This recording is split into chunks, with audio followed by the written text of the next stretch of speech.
नोएडा से एक बहुत बड़ी खबर आ रही है, जहां मजदूरों का गुस्सा इस कदर फूट पड़ा कि सड़कों पर आग और पत्थरबाजी तक की नौबत आ गई।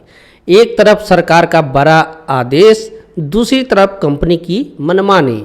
आखिर क्यों मजदूरों को नहीं मिल रहा उनका हक? क्यों सैलरी बढ़ाने के आदेश के बाद भी भड़क गया इतना बड़ा बवाल? पूरी सच्चाई जानने के लिए इस वीडियो को अंत तक जरूर देखें। सोचिए, अगर आप दिन रात मेहनत करें, ओवर टाइम करें, लेकिन महीने के आखिरी में आपकी वही 12-13 हज़ार रुपये मिले, तो क्या आप चुप रहेंगे? नोएडा के हजारों मजदूर अब चुप नहीं बैठे हैं और यही गुस्सा अब सड़कों पर दिखाई दे रहा है। दरअसल मामला नोएडा के फेज 2 सेक्टर 60 और हौजरी कॉम्प्लेक्स का है, जहां पिछले कई दिनों से मजदूर शांतिपूर्ण प्रदर्शन कर रहे थे, लेकिन सोमवार को अचानक स्थिति बिगड़ गई। हजारों मजदूर सड़कों पर उतर आए, कई जगहों गाड़ियों में आग लगा दी गई, जमकर पत्थरबाजी हुई, सड़कों पर लंबी जाम लग गई, फैक्ट्रियां के बाहर भारी भीड़ जाम हो गई, पूरा इलाका तनाव में बदल गया। स्थिति इतनी गंभीर हो गई कि प्रशासन को तुरंत भारी पुलिस बल तैनात करना पड़ा।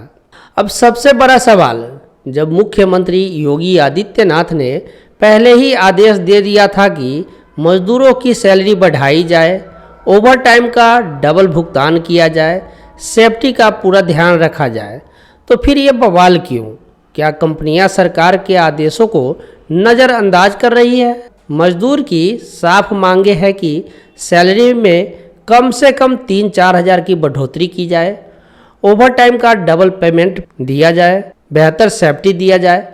मजदूरों का कहना है कि महंगाई लगातार बढ़ रही है, लेकिन उनकी सैलरी वही पुरानी वाली है। आज के समय में 12-13 हज़ार में घर चलाना लगभग नामुमकिन है। अब यहाँ एक और बड़ी बात सामने आ रही है। मजदूर हरियाणा का उदाहरण दे रहे हैं। अकुशल मजदूर का सैलरी 15,220, कुशल मजदूरों का सैलरी 18,500, यानी वहाँ 30 से 35% तक ज़्यादा वेतन मिल रहा है। तो सवाल उठता है, क्या नोएडा के मजदूरों को कम पैसे पर काम करने के लिए मजबूर किया जा रहा है?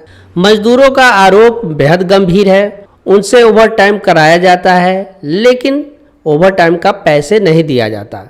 कई कंपनियां अभी भी पुराने वेतन पर काम कर रही है, यानी साफ तौर पर नियमों का उल्लंघन कर रहा है।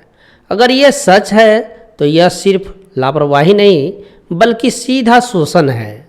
एक मजदूर ने कहा, हमारे भी बच्चे हैं, घर का किराया है, राशन का खर्च है, बच्चों की पढ़ाई है, 13-14 हज़ार में आखिर कैसे गुजारा करें? यही दर्द धीरे धीरे गुस्सा में बदल गया। हालात को देखते हुए दिल्ली बॉर्डर तक अलर्ट जारी कर दी गई, भारी पुलिस बल तैनात कर दिया गया, लगातार पुलिस बल के निगरानी में है।